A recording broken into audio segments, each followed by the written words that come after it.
Good evening, everyone. On behalf of the Wednesdays W4W Foundation team and the partnering organizations, EDC Ahmedabad, TIS, Wiki, FluxGen, Counterview, and the Terry School of Advanced Studies, I welcome all of you to the Wednesdays for Water discussion on geopolitics of water.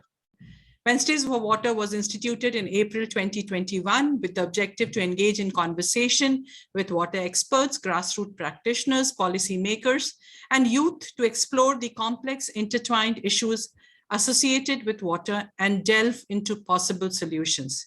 We have expanded since then to institute W4W Foundation and have included more activities like Friday Waters, Monday Munching with Women for Water, organizing workshops, water walks, Twitter chats, and conference panels to continue the water conversation in different ways.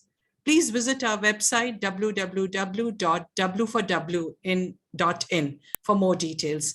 Mansi would be putting those details in the chat box also. Please visit us on our website. And you can actually check out the speakers also who are there from different walks of water. The climate crisis poses many threats to global security, but among the most urgent is access to this life-sustaining resource, which is water. Water has been called the next oil. In the coming decades, the supply of water has the potential to influence geopolitics, diplomacy, and even conflict. India has several transboundary rivers, and there has been constant disputes linked to water sharing rights and sharing of hydrological data. The treaties and MOUs are mainly bilateral, while the rivers pass through multiple countries. Engineering interventions like dams, barrages, and storage completely disregard the agreements and the concerns of the lower riparian countries. Today, we are privileged to have among us Group Captain Dr. S.N. Mishra, an Indian Air Force veteran, Dr. Taniya Malik, lecturer IIM Rohtak, and Ms. Ananya Malik, research associate with Maritime Research Center. So we would like to begin with our first speaker, Group Captain Dr. S.N. Mishra. Group Captain Mishra is an Indian Air Force veteran with an experience of more than 3.5 decades in climate change and extreme weather events, both across India and Sudan. He has done his PhD on prediction of widespread severe floods in Northwest India. He has been an assistant professor of environmental sciences in Bharatiya University from 2000 to 2005. He has been an advisor on various science, engineering, and research council on climate change and extreme weather events conducted by Department of Science and Technology, Government of India. He's also an advisor of Ladakh Ecological Development Group. He was a lead member of a project on impacts of climate change on armed forces as an unconventional national security threat at College of Defense Management in collaboration with Deputy National Security Advisor, Government of India. Of course, there's definitely a very long CV, but he also has an association. So he's nominated as with Terry School of Advanced Studies. He's nominated as the convener of the Network of Strategic Sustainability, a forum at Terry School of Advanced Studies. So given your long-standing experience in climate change, extreme weather events, and sustainability, and having worked on projects of national importance of climate change in glaciated terrain and their impact on the Indian Armed Forces, we take pleasure in inviting you to share your thoughts on geopolitics of water and security implications. Over to you, sir. Thank you very much for a very detailed introduction. Good evening, everyone. And thank you, Professor Fawzia Tarannum, for inviting me to share my views on a very appropriate and relevant topic on this esteemed Water for Wednesday forum. I'm also thankful to all other members who have joined today for the discussion. During our childhood, we have been writing essays on a theme, Jal Hi Jeevan Hai. I have also written many times. But as I grew, forget this and availability of water took it for granted, as water has never been a problem. So never realized actually the essence of this sentence, that Jal Hi Jeevan Hai. But now realize that water is not only required to survive and sustain life, but it is a prerequisite for development and growth of any nation. The sustained availability of adequate, clean, and safe water will determine our food security, energy security, health and hygiene, and in a way, development of a nation. So now world says water is the new oil. The one who holds water holds the power.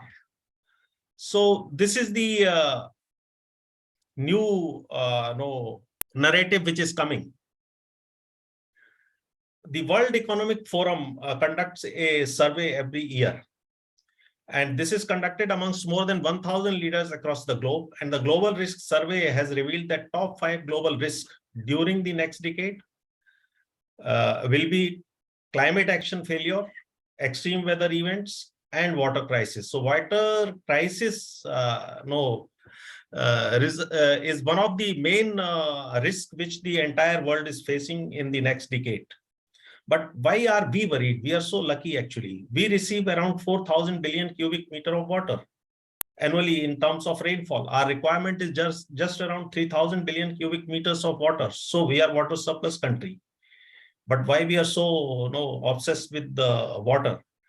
Because the World Resource Institute report says that by 2030, India, 75% of the India will be under severe water stress, despite having a water surplus in our country. Now, these two things, they look dichotomous, actually. Our country, as we all know, has a 4% of world's fresh water and supports 17% of world population. More than 75% of this rainfall we receive during monsoon season. Actually, if you look at the world, in the world, no country has been endowed so well in terms of nature that this kind of a monsoon you don't get across anywhere in the world. But what we do with this monsoon?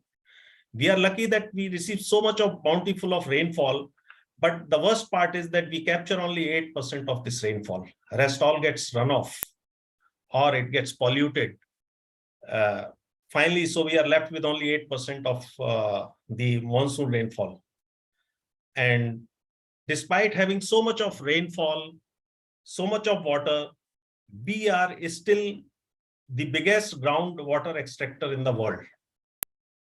If we put China and US together, they are also supposed to be the biggest groundwater extractor. If we put those all together, we put them together and thereafter we are slightly more than that. So we are the biggest groundwater extractor, and around 50% of our clean water requirements we are meeting through the groundwater extraction. So that is what keeping us into the water stress. And this is again, though we get so much of rainfall in terms of monsoon, which no other country in the world get. But if you look at the new IPCC report also, we have such a large coastal boundary. We are the most vulnerable country in terms of climate change and its impact.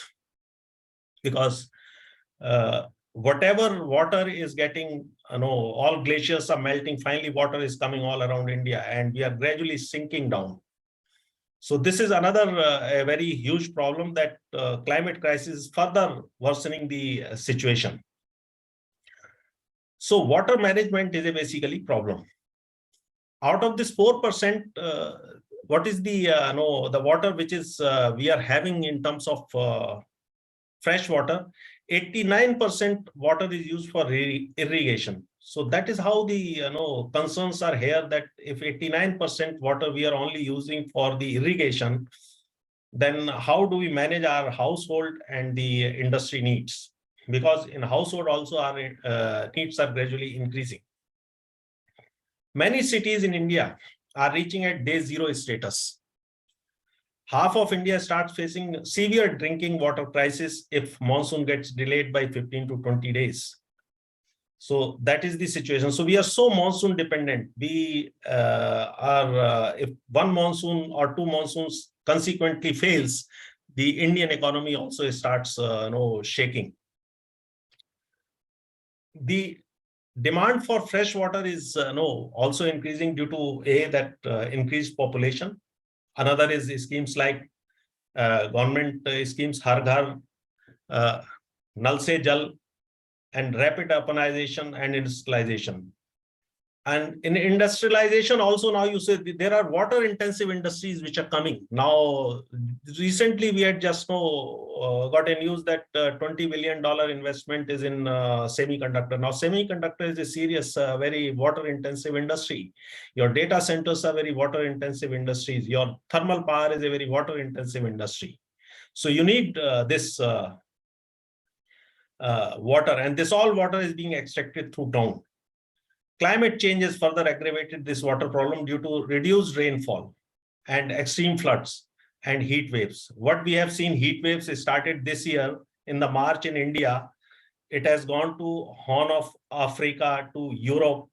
2/3 of Europe is under heat wave. They are facing the worst drought, and thereafter now it is China impacting. The China also, 1/3 of China is under severe heat waves. So that is the situation, and drought. To give a fair idea how water impacts our development, due to lack of water, energies alone, in energy sector alone, lost from 2017 to 2021 around 8.2 terawatt hours of electricity, as major thermal power plants have been shut down across India due to water shortage. And this electricity is enough to power around 1.5 million households for 5 years.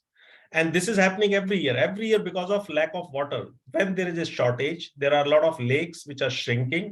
When there is shortage in the month of summer water, the thermal power plants are not supplied water. Instead, the water is given to the households, and thereby thermal power units need to be shut down, and thereby you lose so much of energy. Water tables between 2007 to 2017 have reduced by 61% in India. We have been seeing news in India, even we had seen few months back, Delhi is sinking because of extraction of water, and 100 square kilometer of Delhi is sinking.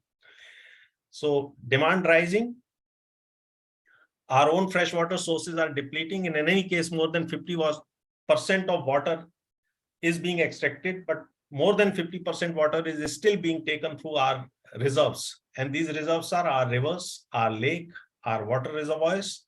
And the biggest of them all is the glacier, and which is in Tibet. So glaciers are the biggest reservoir of water because they are the one who are holding all the glaciers in Himalaya.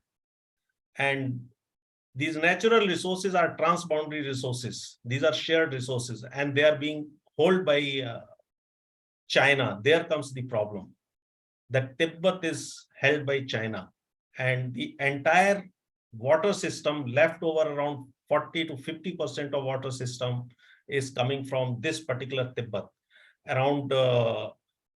So if we look at Asia, the Tibetan plateau is known as water tower of Asia, and they have also weaponized it, and often called third pole also,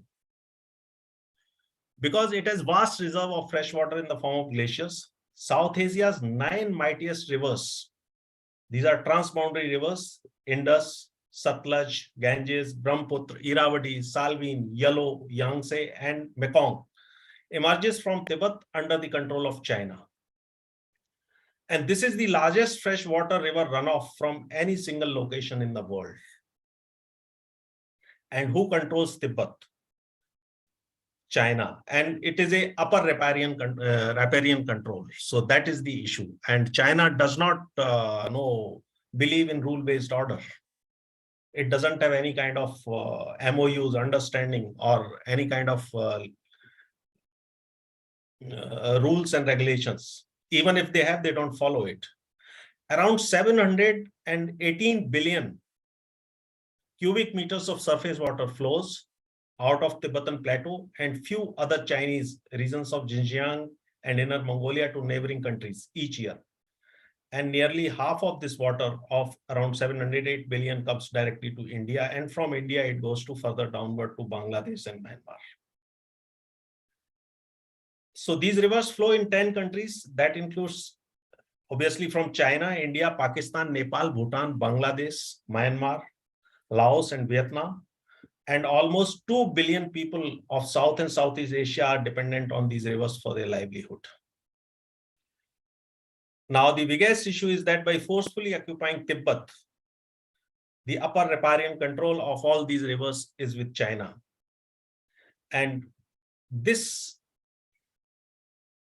control over these key rivers effectively gives China a chokehold on India's economy and poses a wider regional threat to all lower riparian countries. So that is where the geopolitics comes into play. China, the problem with China is that it has acted at number of times. In any case, China does not submit itself to any international dispute settlements, and we do not have any dispute settlements mechanism except one MOU which was signed in 2008, and it doesn't believe in the rule-based order actually. So China, this threat from China, which controls most of these rivers, could be posed in three ways directly. And there is another way by which he is weaponizing Tibet is through weather modification. So first, it can blockade or divert these rivers to meet its irrigation needs. China, by the way, China has 7% of fresh water and it supports 18% of its the world's population. But problem is that the water distribution is so uneven that North China is severely dry and South China has got a lot of water. And it cannot send from South China directly water to the North China, but from Tibet it can take water to the North China. So for it can first blockade or divert these rivers to meet its irrigation needs and power needs. It has planned to build 120 gigawatt hydropowers plants and diverting water to North China, which is water scarce region. It plans to build total 5 dams, of which 3 already built over Brahmaputra, and the last one, which is a very huge dam, it wants to build, and thereby he just wants to divert total water before entering into Brahmaputra, entering into Arunachal Pradesh. China has already blocked a flow of the Shaoxi River, one of Brahmaputra's Tibetan tributary, for the Lahore Hydel project. If you remember, post-clash between India and China in Galwan Valley, China blocked the flow of Galwan River. This is a tributary of the Indus which originates in Chinese-controlled Aksai Chin region, and altered the natural course of the river to prevent it from entering India. It has done it because also India was making, along with this river, India was making a road also. So they have altered the river itself. Second, China could also sabotage transboundary rivers by polluting them, and it has done this. It can render them unfit for use, and it has done in 2017. Siang River, a tributary of river Brahmaputra, was blackened and its water became unfit for human consumption. Now, this impacted crops in the Arunachal and the fishing, and the water became totally unfit for consumption. They couldn't use for that water for around 5-6 months for drinking purpose also. When Chinese were asked why did they do that, what has happened, they said, no, there was an earthquake which has resulted in blackening of this river. But when the data was analyzed, the earthquake had struck much earlier and the river blackened much before that. So actually what they are doing, nobody knows. And they are not liable to tell anybody what they are doing. So China controls upper riparian hydrological data in all these Tibet headway of water, which is there in Tibet, from where all these rivers are originating. So entire upper riparian control, it has got hydrological data control with itself, and it doesn't share. It has started sharing some, but the moment you have any kind of conflict, any kind of altercation, they will straight away stop the hydrological data sharing. This is what they have done during the Doklam standoff also. During Doklam standoff for roughly 2 years, they never shared their hydrological data. And that has led to a lot of discomfort in the all along, not only India, Bangladesh, Myanmar, Laos, and further east, because once you don't have the hydrological data, how what kind of river water is collecting, what is the runoff rate, and how it is impacting, then you don't know. You're always in the dark. What will happen next? You're not aware of. And what another thing which China has started doing is that they have started creating artificial lakes, which one they have created on a Parechu river. Now these artificial lakes are always, they are created in such a way that anytime you can, they are already highly stressed lake, you can just release them at will to your enemy, and you can flood their area.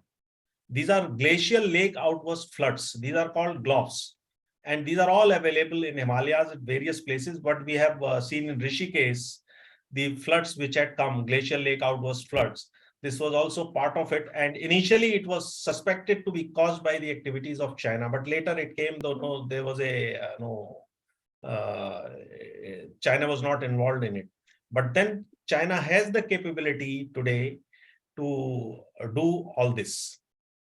And now they have gone even much better in a much farther. They have weaponized the Tibet water. China is weaponizing weather at Tibet through a large-scale weather modification. Now, weather modification is being taken up China in a big way. What they say basically, because they have a lot of North China as an arid region, so they want to enhance their rainfall through artificial cloud seeding. But issue is that everything, the scale is so big that the moment they get into that particular thing, in an atmospheric process, you tamper with one process and repercussions are multifold and at various places. So what they are doing, they have launched a massive weather modification program. This is Sky River project to control Earth's weather. This program claims to shift clouds from China's wet southern regions to arid north regions a distance of 2,500 kilometers through manipulating atmospheric rivers. Now, this is new thing which has come, that atmospheric rivers are rivers which are around 400 to 600 kilometer wide. These are the air streams are moving around 1.5 to 3 kilometers from the atmosphere, 400 to 600 kilometers, and laden with moisture. So what they have done along this line, they have put a lot of fuel generators, and through fuel generators, they are injecting into them the cloud seeding agents. And they are monitoring these manipulating atmospheric rivers. Moisture bearing clouds in the sky tracked through constellation of 6 satellites. They have put a new system of 6 satellites, and atmospheric corridor is created to take these clouds to the arid regions. This is largest artificial rain experiment in the history, and involves deploying lakhs of fuel burning chambers across Tibetan mountains as cloud seeders. Condensation nuclei, they will put the condensation nuclei into the atmosphere. The moment they put condensation nuclei, will attract the moisture, it will create a droplet, and finally droplet will form in the form of rainfall. So this is the theory. And they said that they have a lot of success in it. And they have around created 50 billion tons of rainfall through this process. But there will be a lot of repercussions if this kind of a large-scale experiments are conducted in the South Asia as a whole. China claims to have developed a capability to produce flash floods, cloudbursts, they say, lightning on demand, that if I want, I can create lightning and can hit you through lightning. So these are the weather weapons which they are creating. And obviously, and any weather which you will create in Southeast Asia, and Southeast Asia means the Asian countries will get impacted out of all these. You can't take this weather weapon to beyond, say, 2,000 kilometers or 3,000 kilometers. So China is telling all this, but how much is true, actually nobody knows, because China has not nobody has got their correct findings. They have not been verified, because the rainfall experiments have never been so successful. Had that been so, why China is reeling under such a severe heat wave and drought conditions? If they are so good at the weather modification, artificial rain, they could have done this artificial rain. This is a monsoon season. They could have taken the entire monsoon current to there, but they can't. The fact is that China is now under reeling most severe heat wave conditions in last 70 years. Their 8,21,000 hectares of farmland is under drought. Sichuan, Hubei, Yunnan, these all regions are under severe drought. Rivers are drying up. Their hydro power plants are stopped. Their factories have been stopped. So this will be another supply chain disruptions you will find because of this heat wave. And in any case, the world as a whole, the biggest food grain disruption has already happened because of this heat wave, which has happened in India in the March, followed by you have Horn of Africa, and thereafter you had in Europe and China. China also, the major crop is this only, and they also have a severe damage in their crop. India, as it is, has impacted its Rabi crop during March heat wave. And again, despite having a fantastic monsoon this year, still the paddy crop is down because the entire paddy bowl of India was severely deficit in rainfall. That is UP, Bihar, Jharkhand, and West Bengal. So climate change is already taking its toll, and equally impacted is China. So China, if says that he can do wonders with the rainfall, artificial rainfall, by producing cloud seeding and all, it's all no claims in Hawaii. Actually, there's nothing which I can see that they can do. Dr. Mishra, thank you. I think we will come back to you if you have a few more points, or should we? Just we will say that this is the status. And another thing is that Indus Water Treaty, again in Southeast Asia, which we have with the Pakistan, that is the most respected treaty in the world, actually. Correct. Because upper riparian control is with India. Yeah. So we have Dr. Taniya, who I have specially requested to speak on treaties. So we will come back to you, but I think you have laid the context beautifully with regard to what is the current state of water in India. And if we are really endowed with so much of water, then why are we struggling to really, we keep talking about water stress and water security. With regard to, water being the new oil, we know that water is being traded alongside gold and oil on the Wall Street. So it's very soon it will start getting traded. Even in our Bombay Stock Exchange, we will see that being traded as well. And rightly said, with China, unfortunately, we don't have any treaty. And whatever we have is a bilateral MOU and for sharing of monsoon data. And that also, you said that, sometimes they don't share with us. So that's about it and nothing more. So whatever we have is just some kind of a bilateral MOU that we have and nothing more than that. Yes, we know that they have been building dams and the downstream communities are being impacted because of it. China has plans of making more dams on the Yangtze River. So water tower, which you highlighted about Tibet, and the third pole, of course, third pole, the glaciers melting is going to definitely have a huge impact on the downstream community. Close to, as you rightly said, close to about 2 billion people would get impacted. And within the Hindu Kush Himalayan region also, we have about 230 million people who would get impacted directly within the region. And it's not just about not access to water, but how the referred impacts are there, how probably because of that, the crops that get affected, the businesses that get affected. So those are other vulnerabilities that are there connected to it. But thank you very much. I'll quickly move on to Dr. Taniya now.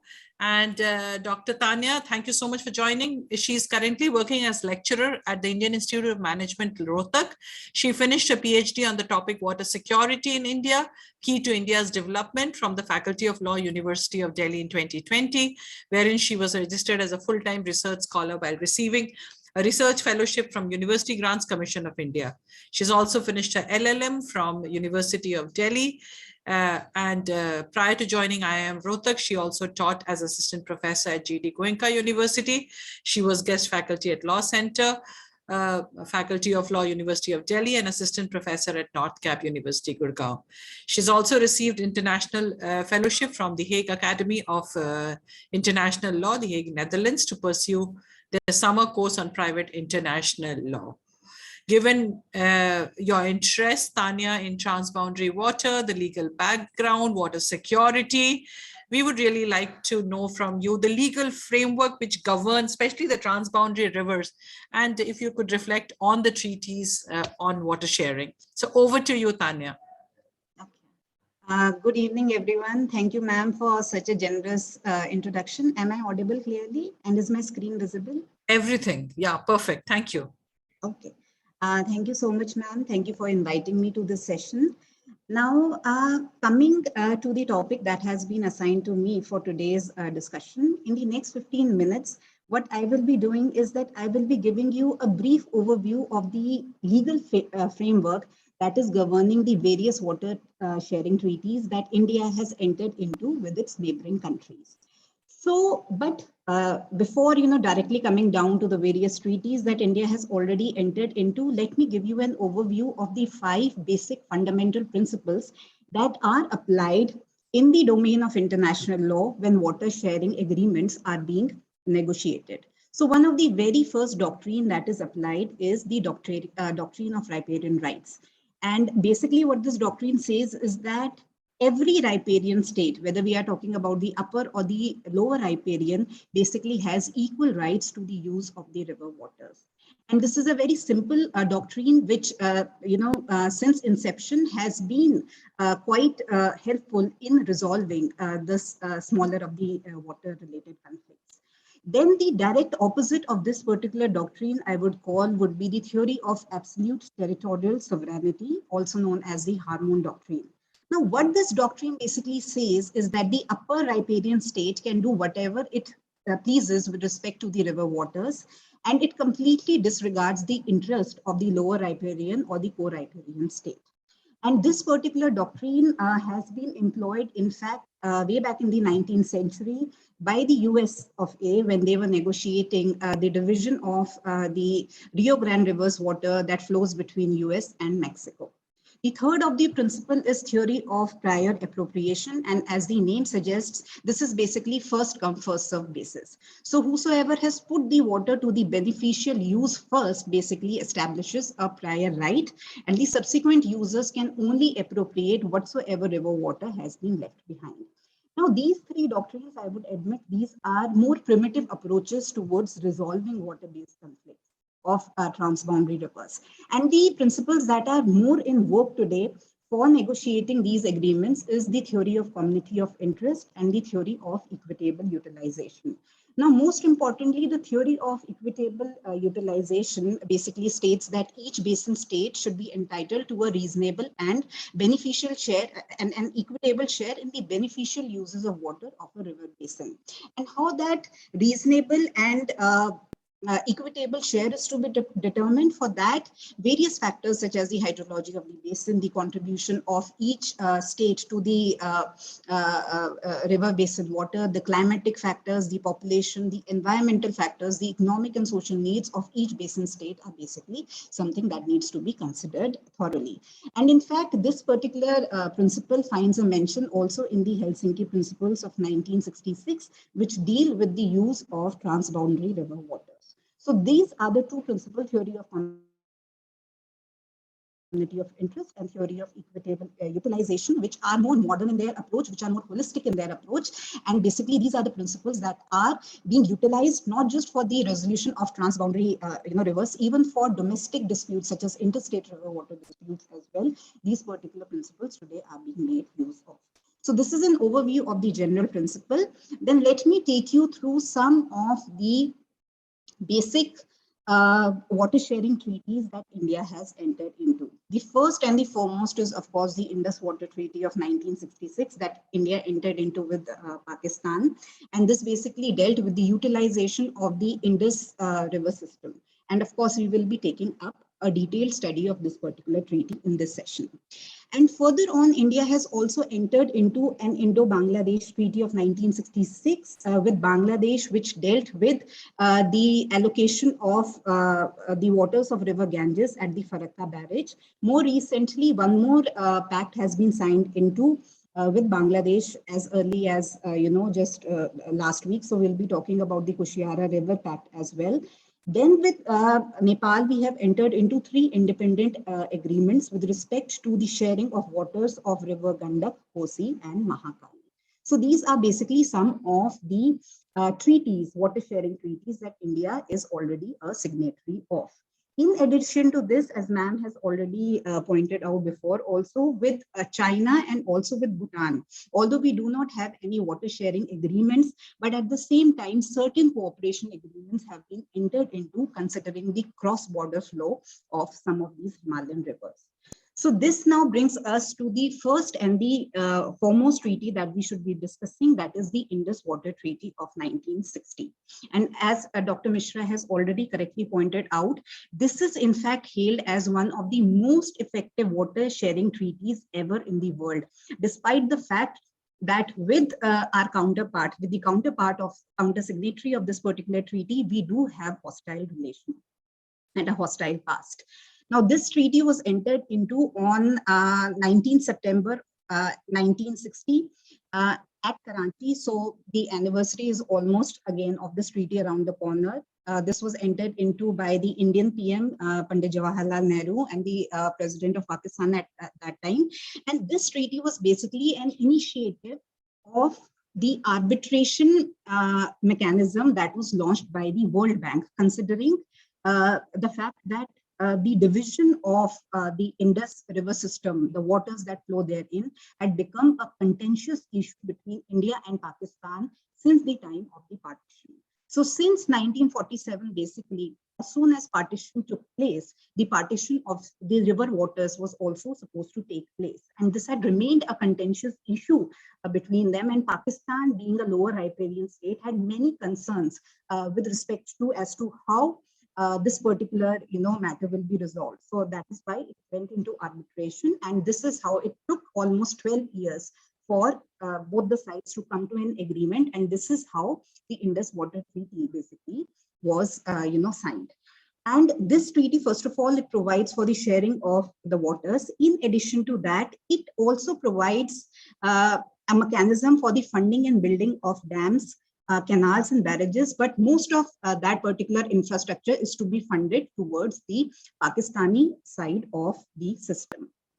Now, in the slide before you, basically, I am going to be discussing as to how the water sharing agreement with respect to the Indus River system was arrived at between the two countries. Now, if you would look at the slide, if you would look at the map, the Indus River basically originates somewhere in Tibet near Mansarovar Lake. It enters into the Indian territory through the Ladakh region. Further on, it moves northwards.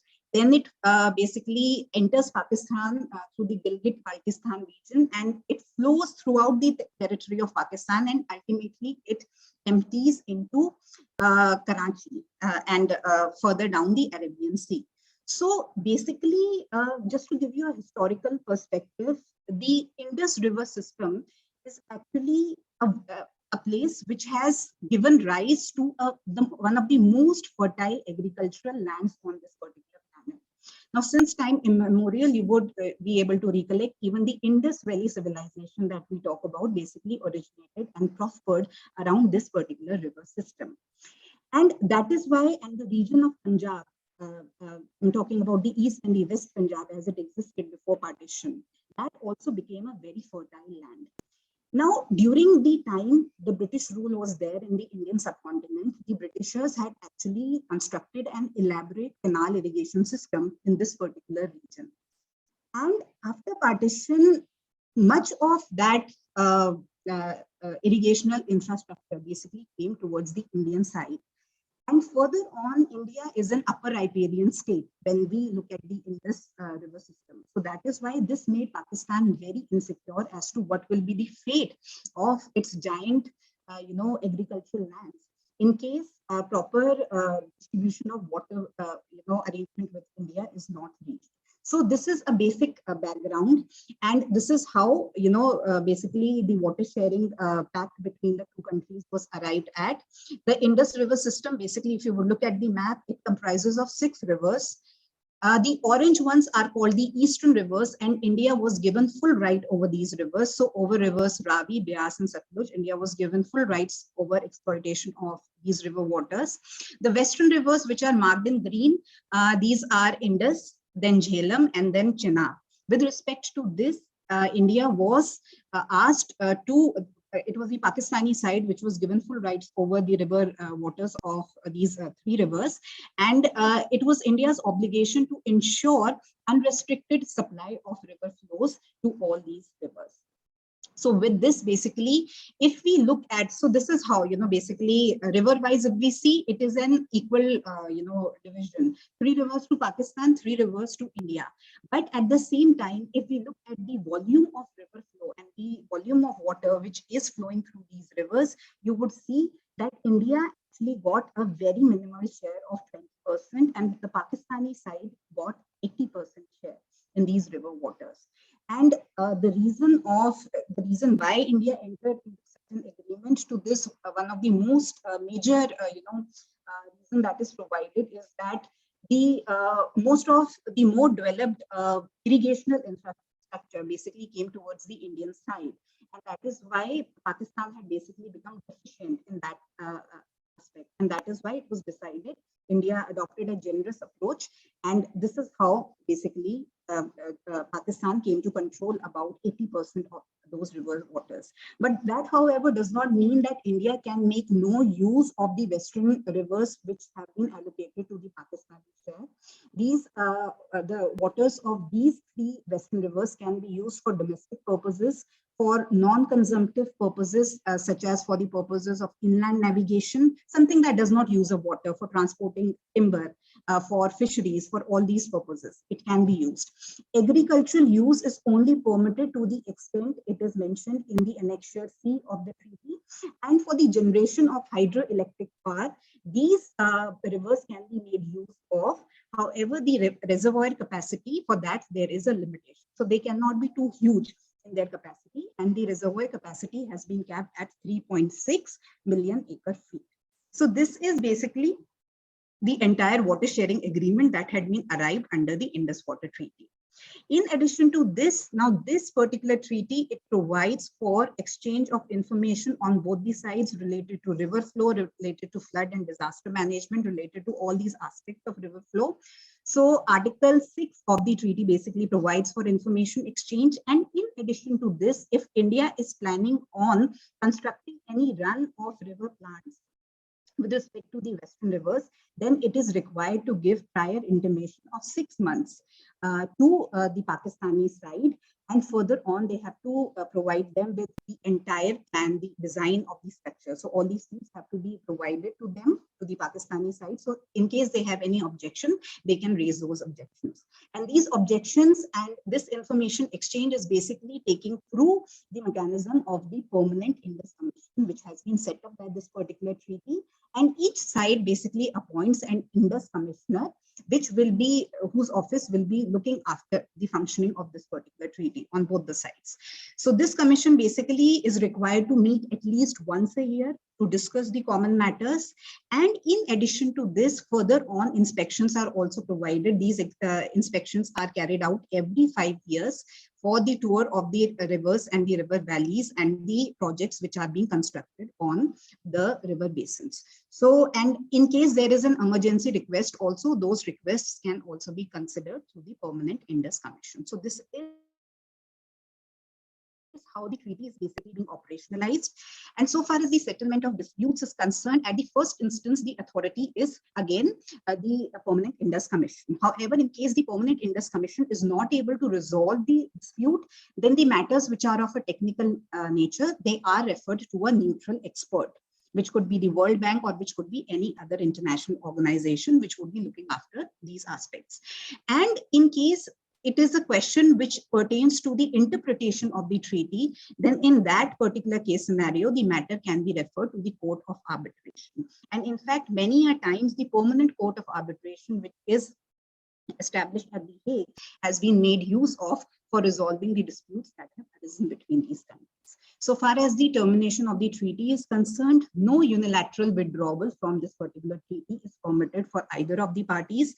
If at all this treaty is to be replaced, then a new treaty has to be entered into by both the countries, and it has to be ratified by the respective governments. So this is how the unilateral withdrawal from the treaty is not permissible. And this has actually become a sort of a contentious issue, especially for India today, wherein somehow today we feel that we have not got the fair share of waters, and with respect to some of the issues, the treaty provisions have actually become obsolete.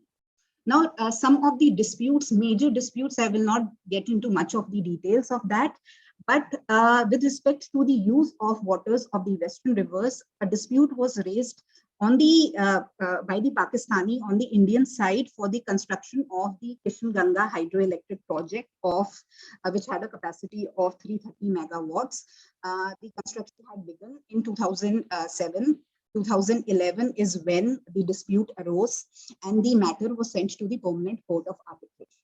However, in 2013, the Permanent Court of Arbitration, it actually ruled in favor of India. It permitted it to move ahead with the construction of the project, provided a minimum flow of 9 cusecs was basically downstream was permitted to Pakistan. And this particular project has been operationalized and inaugurated by the Indian Prime Minister in May of 2018. Another important dispute arose with respect to the Rattle hydroelectric project, which has a very vast capacity of 850 megawatt. Now, for this, a neutral expert was appointed, and that was World Bank. The matter went to World Bank, and World Bank once again, it had ruled in favor of India, and it had permitted India to construct the dam. However, even at present, we have moved ahead with the construction. There are some financing issues between the center and the state, which are being looked after by the government. But at the same time, repeated objections to this particular project have been raised by the Pakistani side. And then from the Indian side, the objection has been made with respect to Pakistan's left bank outfall drain project, which passes through the Rann of Kutch. And India's objection basically rests upon the fact that India was not given a prior intimation of construction of this particular project. So these are some of the disputes that have surrounded the functioning of this particular treaty.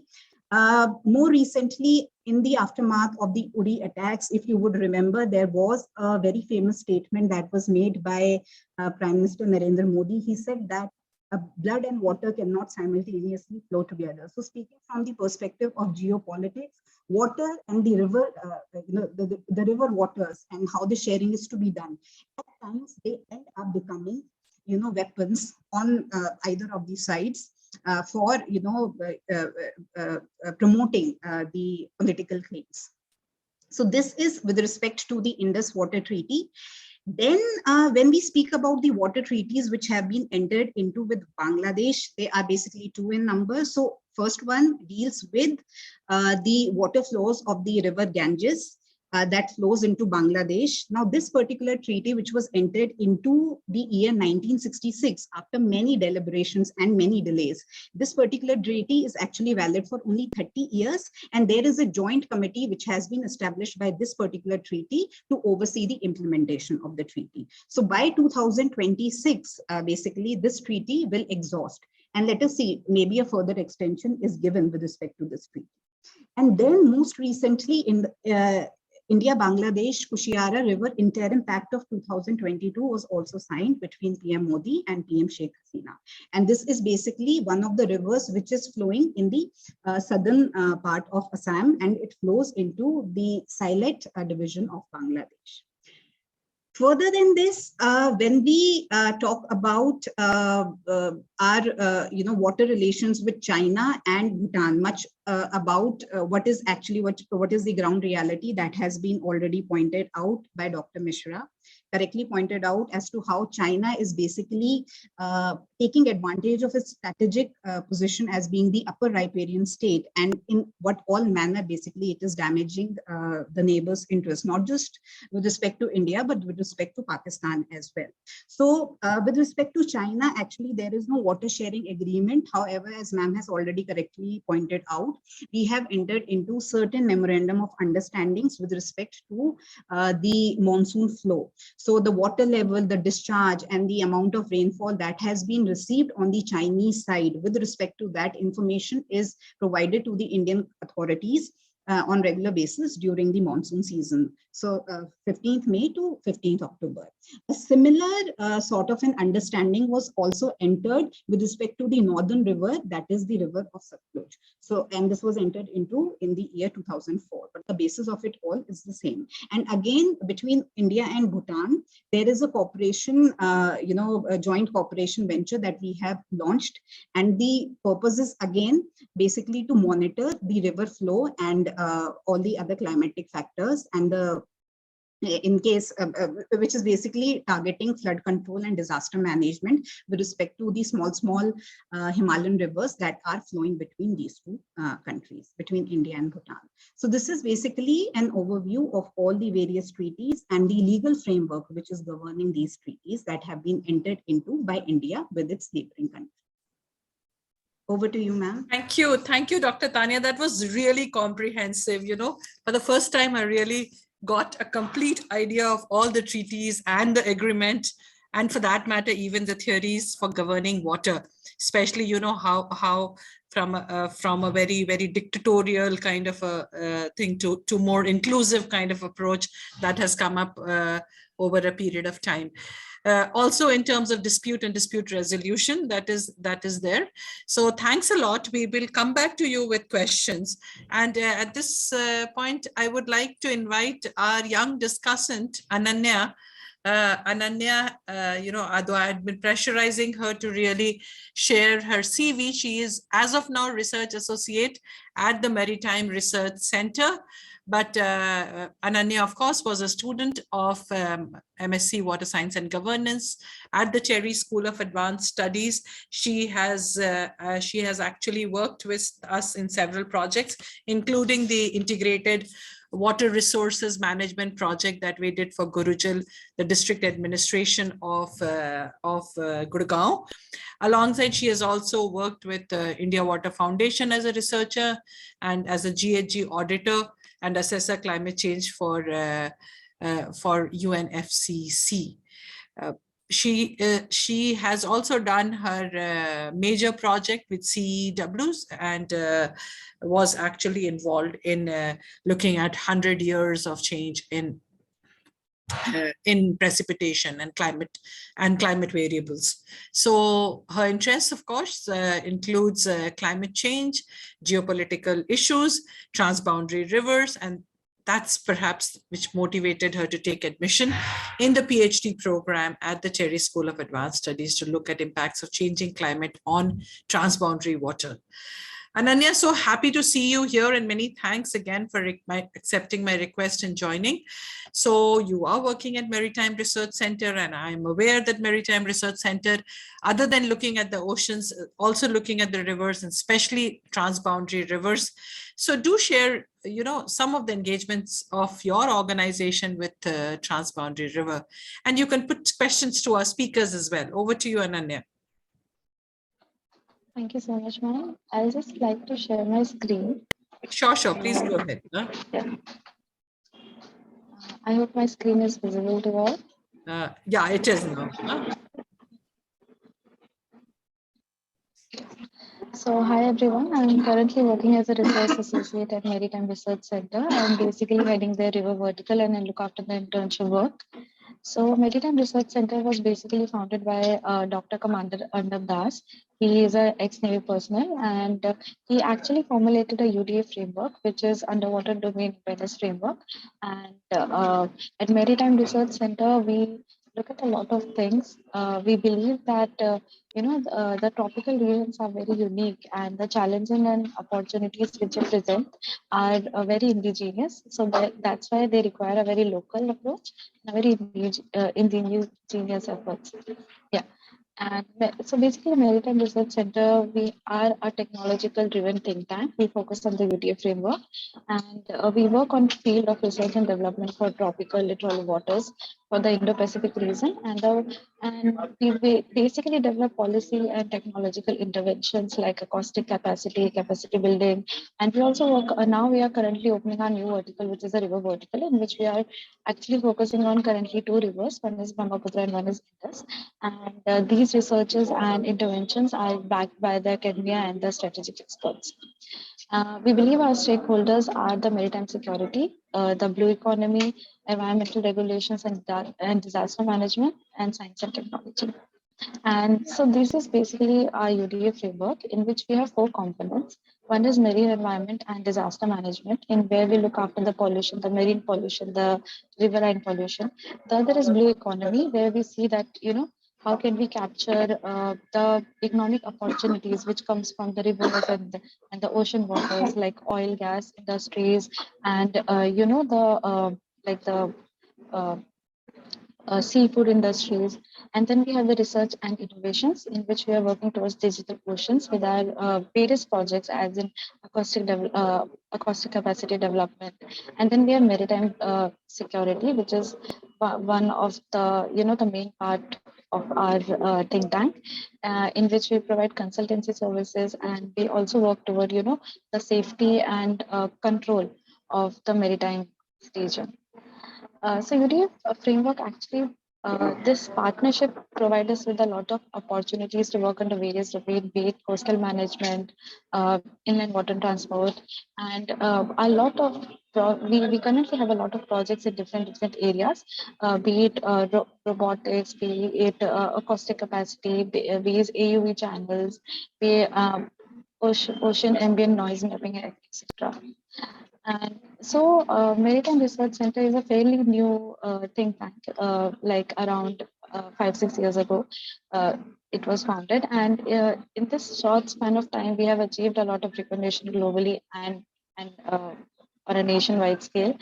Uh, we have a lot of patents, we have a lot of innovations, we are working on NITI Aayog projects, we are working on different technological paper, policy paper, and we focus that our core values are around the effective and efficient you know exploration and creating transparency and improving the monitoring of the environmental degradation and other aspects of the river and of oceans.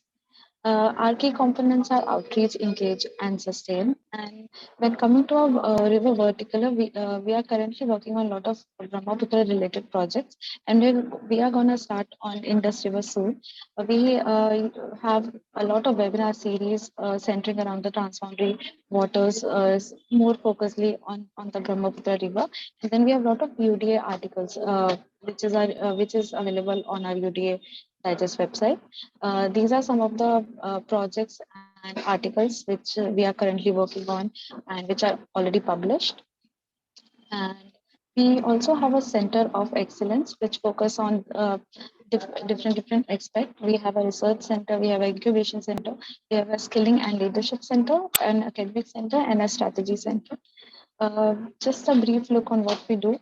We have a project-based learning school, UDA summer school, in which we go towards schools and colleges, mainly IITs, NITs, BITS, Pilani, TEDI. And we target the students who are, interested in the maritime domain, in the river domain, and we provide them project-based learning. Then we also help and conduct field experiments learning along with Indian Navy and the coast. Yeah, and we also support a lot of PhD scholars, like they're supporting me in my research. And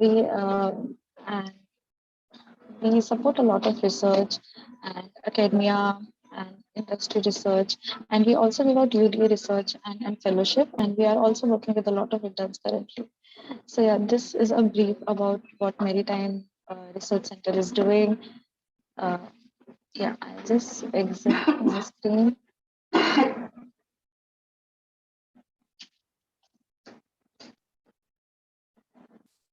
Ananya, you may like to stop sharing your screen. Thank you so much. Yes. Thank you for giving this overview on Maritime Research Center. That was really very useful. And in case anybody is interested, so we do have a large number of students in our participants. In case you have any interest in what Maritime Research Center is doing, do visit their website. There is definitely the opportunities are there, and they are looking at our Terry School of Advanced Studies. Students are taking benefit of it, and we can pass on that benefit to others as well.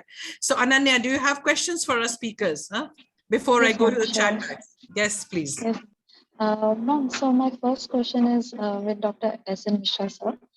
So as you rightly mentioned that there are a lot of upcoming projects from China. So I just wanted to ask you, like, what, in cases of like assuming the creation of additional dams and water diversion projects on the Brahmaputra River, can you suggest some mitigation measures which we can take in case of crisis discharge from China to Tibet?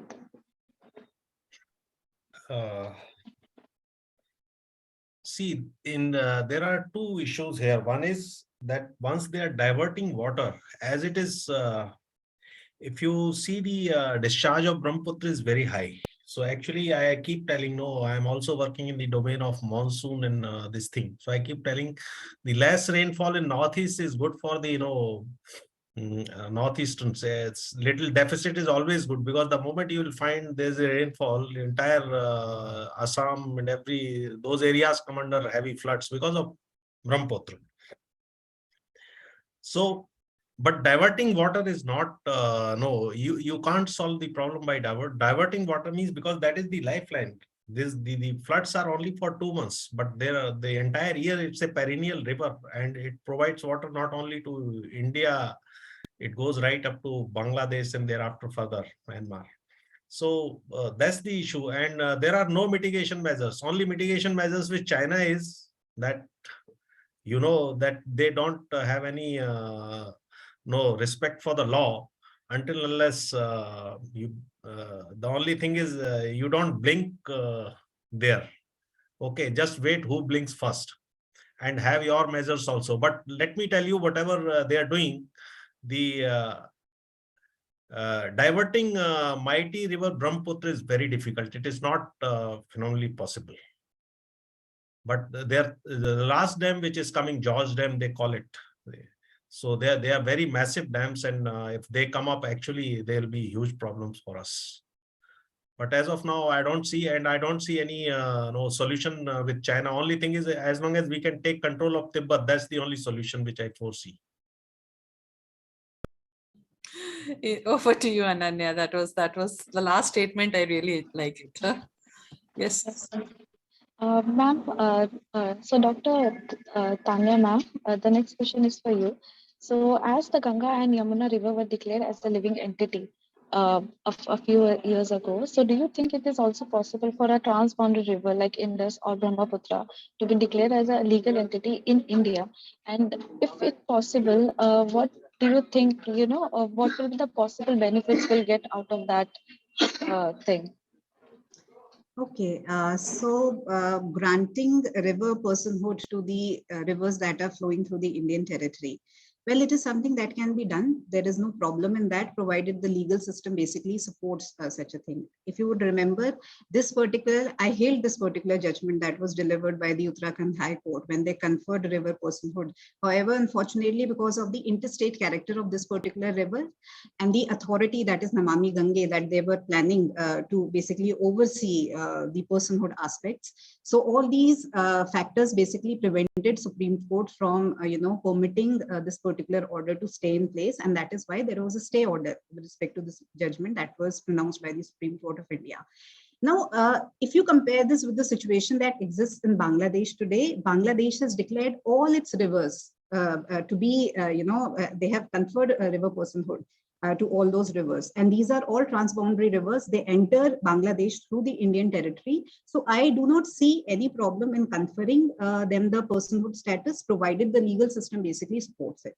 And regarding that, I would say, instead of a judicial intervention is, of course, it is the judicial conscience which is, coming into play. But a better approach would be, as it has been adopted in certain other countries, for example, New Zealand. So when they conferred, I've forgotten the name of the river, that was the first instance. There was a parliamentary legislation which conferred river personhood. You look at the,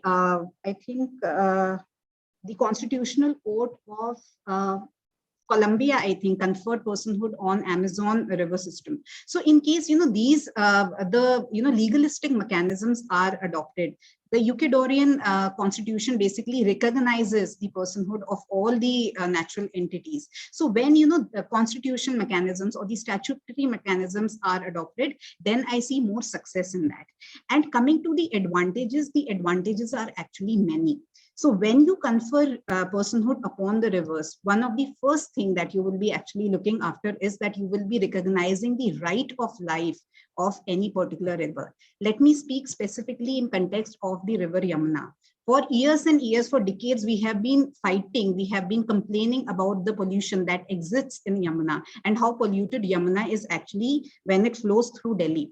But at the Tajewala barrack, if you will see, you will realize that all the fresh river waters of river Yamuna, they are actually have been diverted for either the agricultural use or for the domestic purposes. So meaning thereby there is no fresh water which is actually flowing through Yamuna when it enters Delhi.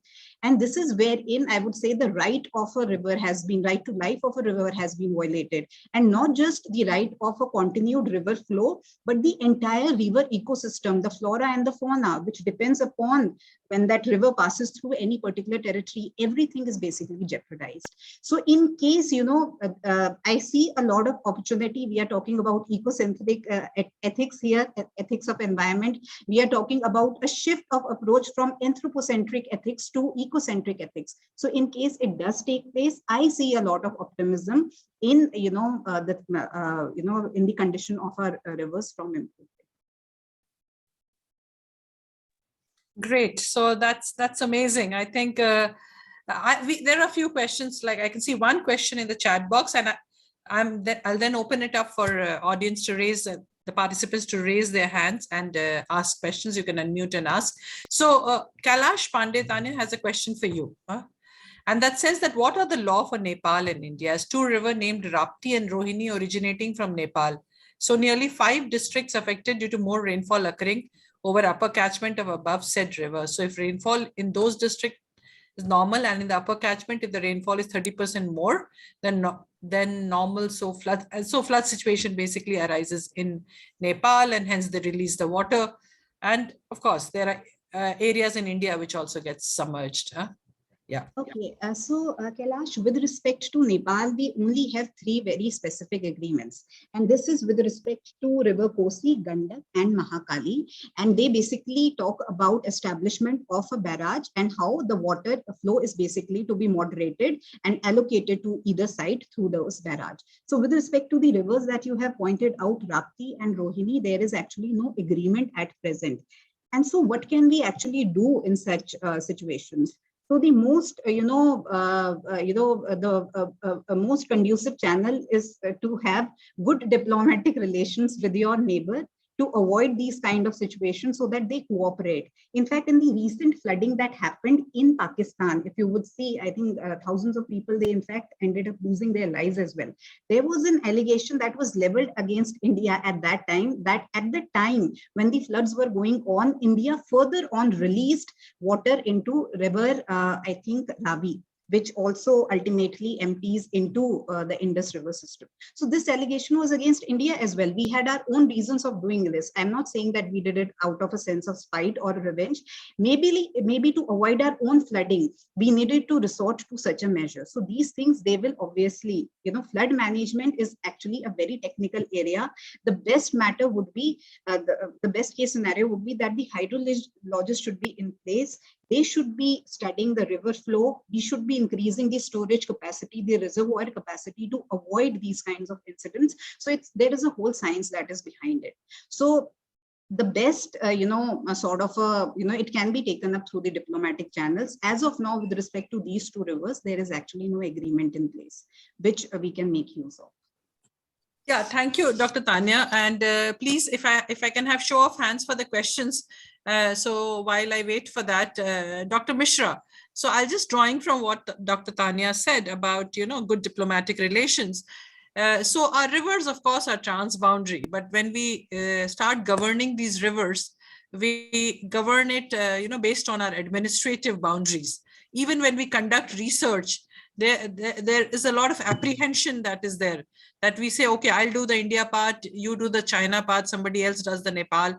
And normally the researchers do not come together, though we are doing a project with Asia Pacific Network on India, Bangladesh and Nepal, but very, very rarely that happens. We all work, we just do it in our silos, administrative, silos and administrative boundaries. So whether it is the Hindu Kush Himalayan region and its vulnerabilities, or what we are talking about our rivers, they are all transboundary. They don't respect the boundaries that our governments create for them. So do you think, you have been in the Indian Air Force, taking into consideration the security aspect of it, do you think there's a possibility that we can adopt an integrated approach to really governing these systems which are transboundary, or we will continue with a fragmented approach? The problem is basically that the moment you get into somebody else's territory, see, there are, I think, MOUs which are in place that the engineers from both the sides, the researchers from both the sides will go and they will inspect the upper riparian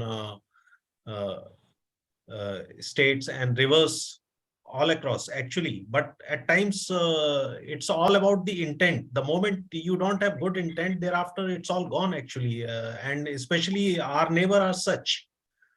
We are unfortunately, blessed with those kind of neighbors, where the moment some problem comes, first thing they do that they start denying you things. Same thing has happened, Galwan, same thing has happened during Doklam standoff. That time when the river got blackened, there was a crisis. They said, okay, let my engineers also come and see what is happening, because they were doing a joint inspection.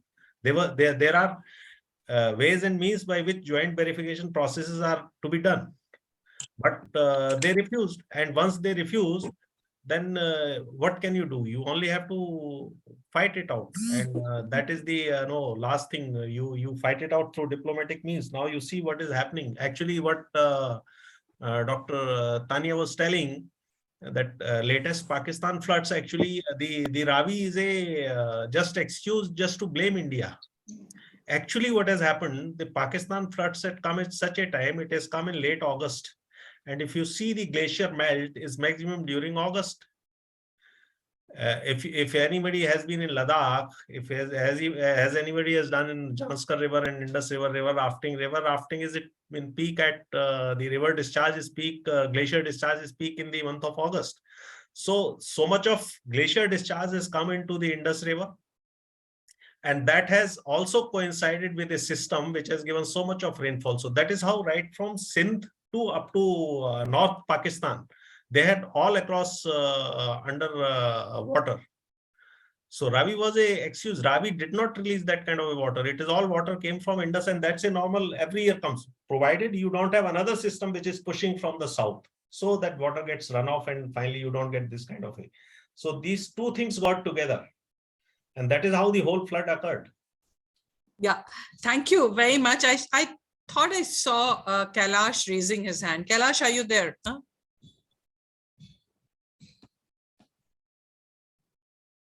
Kailash Pandey? Yeah, I can see your hands raised. Do you have a question? If you can unmute and ask, please. Yeah, am I audible? Yes. Yeah, good evening to you and all panelists. Thank you very much. And it was a great opportunity to attending towards this webinar. Ma'am, my question is that to Taniya ma'am and Mishra sir and one research fellow, that there should be some integrated law between Nepal or India, maybe Pakistan, maybe China, whatever.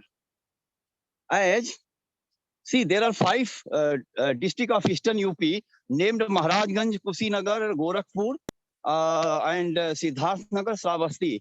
These districts are most vulnerable due to flood. So rainfall in over Maharajganj and Kushinagar, rainfall is deficit. If rainfall is deficit by 50-60%, then also there is a flood-like situation. Because more rainfall at upper catchment of Rapti and Rohini, and they are releasing more water. Threshold of the river is 3 lakh cubic. there is a rainfall of 100 millimeter in 24 hours, then also it is not reaching to threshold.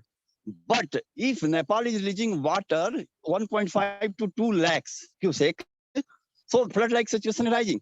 So every year there is a loss of agriculture.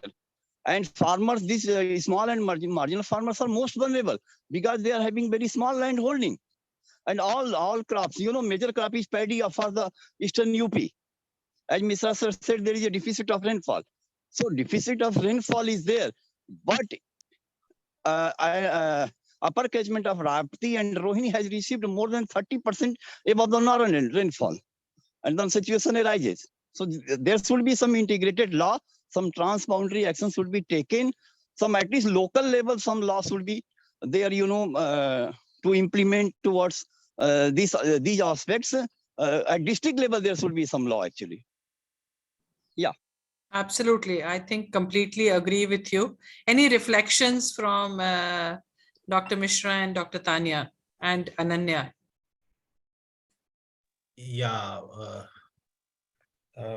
Very good question, Pandey. But tell me one thing: what do we do when the a Himalayan state has got a rainfall? It is on a higher reaches, and suddenly if something that it's a very similar to what Kosi has got. Now, Kosi River, whether Bihar has no rainfall or it doesn't have, but you will always find floods in Kosi, because you can't do anything when there is a rainfall. The rainfall, the mountainous rainfall is different. Mountain will have rainfall. They will have in different situations rainfall. It is orographic, intense rainfall, or it could be because of the same what we call it, the axis of monsoon trough shifts. It's the break in monsoon conditions. That time Himalayas are known for rainfall, all Shivalik ranges, and you have so much of rainfall. Now Himalayas can't hold that rainfall. That rainfall has to come down. Now you'll have to find ways. One way, when you have no rain, you enjoy that rain when you have a rainfall deficit. So once you have more rain, you'll have to take that thing also into what nobody releases, because they want to destroy you. They want to save themselves, and thereafter they release. And this is what happens in India also. Whole Kerala flood was what? Because of they have released the reservoir. They have opened the reservoir when the entire land was saturated, everything, and they never bothered to know. They were working in silos. The flood department, the CWC department, the India Meteorological Department, they were not talking to each other. They were doing in their own home. And every time this is what is happening. So the treaties are in place. Now, Kosi River, you cannot do. The situation is such. It comes from the Kacha Pahad, so it brings a lot of silt along with it. So every time you make a way, and finally again Kosi River will come, it will bring a lot of silt along with it, and it will flood Bihar, whole of Bihar. That is how it has been happening, and this cannot be changed.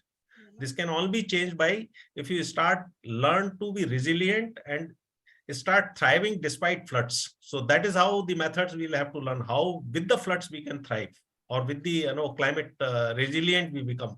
And that we don't want to do. We just want to keep these problems so that they benefit a lot of people. Kosi River is considered Bihar ka. अगर छोटे से थे हम तब पढ़ते थे कि ये बिहार का क्या है, वो कर्स है. Bihar sorrow. Damodar is Bengal sorrow and Kosi is Bihar sorrow. Sorrow. Or politicians के लिए and bureaucrats के लिए it's a वरदान actually. Every time they are looking forward कि कोसी में कैसे ही बाढ़ आ जाए तो अपना काम fit हो जाए. So that is how it is.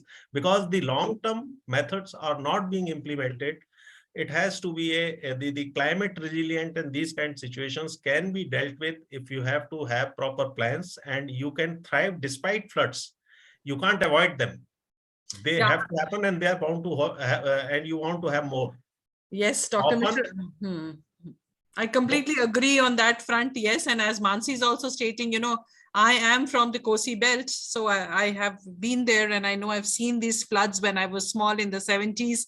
And then I see them now and how they have changed with a lot of human interventions, which perhaps, they were scientific, but they weren't inclusive. They weren't holistic. They didn't look into all aspects of it. So maybe we missed out on that. But Dr. Taniya, would you like to reflect also in terms of, Ma'am, I agree.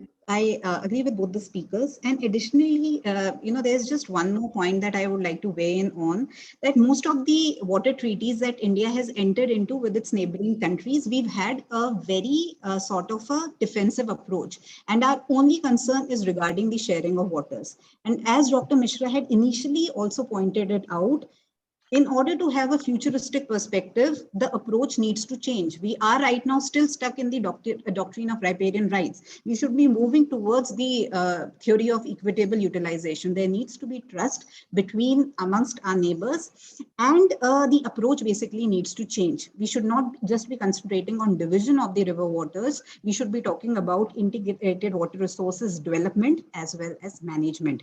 We have to keep climatic conditions also in mind. We have to keep climate change in mind. We have to keep environmental concerns also in mind. So definitely there is a lot of scope, provided both countries on both the sides, they are willing to come forward.